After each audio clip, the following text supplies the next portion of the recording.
Holidays are all about having fun with your friends and loved ones, and I told you I was gonna get a little fancy, so I made some cranberry ice cubes, and this is cool. Cranberries in the salad, cranberries in the drink.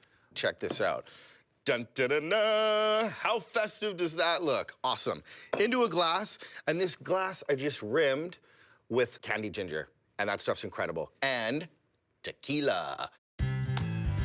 Tequila's really big in flavor, but there's some ways to balance it out. So a nice shot of tequila, that's perfect. All right, this one's all about balance. So a little bit of orange liqueur. Orange in the duck, orange goes well with cranberries, orange in the cocktail. Just a nice little shot. Okay, and because it's all about the cranberries in the salad, cranberries in the ice cube, a nice shot of cranberry juice. And this is orange bitters. It's very, how do you say it, botanical, but it's got lots of kisses of orange. Last but not least, some nice bubbly ginger ale.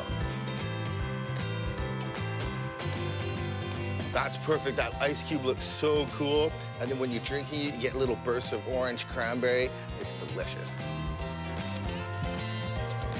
Oh, it's delicious. It's really well balanced. There's good shots of cranberry and orange. The tequila's not overpowering, but the best part is you get a little bit of that ginger, that sweet heat. It's gonna go so good with duck.